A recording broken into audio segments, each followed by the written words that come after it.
Traoré's early life and ideological roots.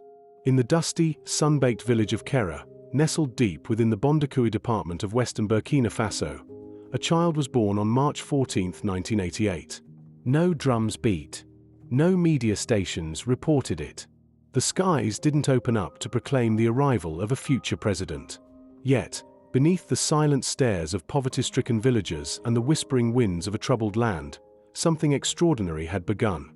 The boy's name was IBRAHIM TRAORÉ. His parents were humble, his environment modest, and his nation, already grappling with economic stagnation, colonial hangovers, and rising insecurity, was quietly crying out for a leader. But IBRAHIM was not raised in privilege. He was born into struggle. And perhaps that was the perfect crucible in which a revolutionary spirit would one day be forged. Burkina Faso, formerly Upper Volta, is a land of contradictions.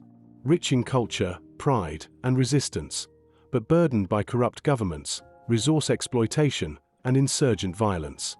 From his earliest days, IBRAHIM grew up in a society where most citizens lived below the poverty line. Access to water was a privilege. Electricity, a miracle. Education, a battlefield. And yet, he thrived. Those who remember him speak of a boy who was quiet, yet observant, someone who listened more than he spoke, who watched the world like a strategist already in training. His parents, devout Muslims, taught him the principles of discipline, humility, and faith. These seeds would take root in IBRAHIM's moral compass, shaping him into a man who would one day not only challenge power, but become it. From a young age, IBRAHIM saw inequality. He saw political leaders speak of progress while the roads to his village remained impassable.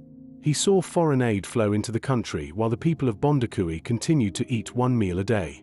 And most painfully, he saw how the youth, the supposed future, were ignored, unemployed, and forgotten.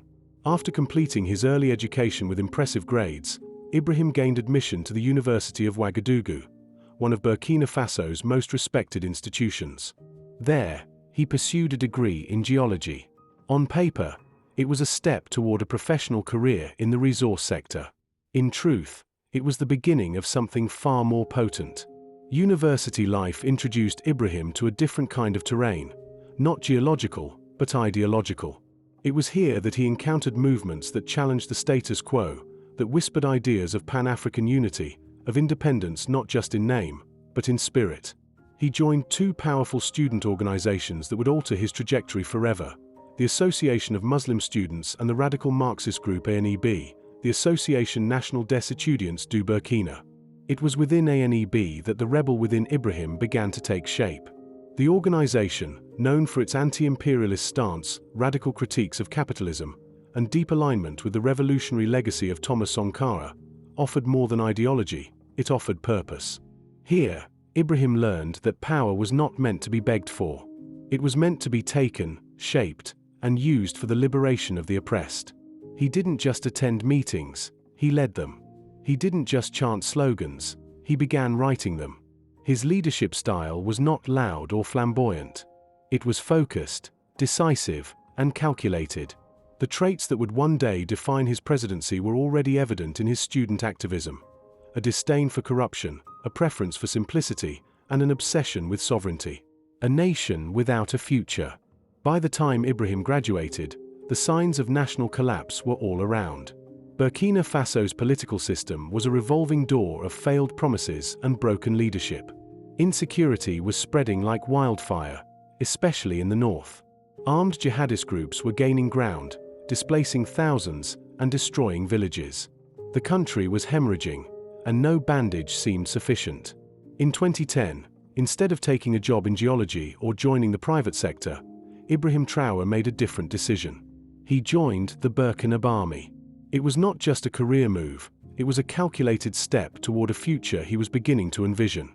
He had seen that real change did not come from protests alone. It came from power. And the military, historically the backbone of regime change in West Africa, was one of the few institutions that still wielded it. The legacy of Sankara, a ghost that would guide him. As a child, IBRAHIM had heard tales of Thomas Sankara, the young, charismatic Marxist leader who ruled Burkina Faso from 1983 to 1987 before being assassinated in a bloody coup. Sankara had been a voice of the people, a man who lived modestly, rejected foreign aid with strings attached, and renamed the country from Upper Volta to Burkina Faso, the land of upright people. Sankara's ghost never left the land. It hovered in the streets, in music, in murals, and in the hearts of the poor. For many, he remained the benchmark of what leadership should look like. Ibrahim Traoré was among those who internalized his legacy, not as nostalgia, but as a blueprint. Like Sankara, Ibrahim didn't smoke, didn't indulge in excess, and refused to live lavishly. Like Sankara, he saw politics not as a career, but a duty. But unlike Sankara, he knew that naivete in politics could be fatal. If he were to ever lead, he would have to be smarter, quieter, and more prepared. He would not shout revolutions from rooftops. He would birth them in silence.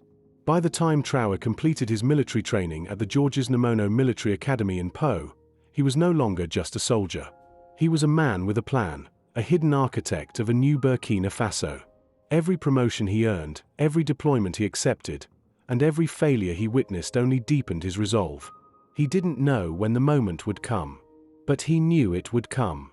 In the barracks, he observed the frustrations of fellow soldiers. In the towns, he listened to farmers and widows cry about lost loved ones to terrorism. And in the silence of his own thoughts, he planned for a future in which Burkina Faso would rise not as a pawn of foreign powers, but as a sovereign nation led by its people. In Kera, no one had imagined that the soft-spoken boy would one day lead the nation. But Ibrahim Traoré was already becoming something else. Not just a soldier, not just a revolutionary, but a symbol. A storm was coming.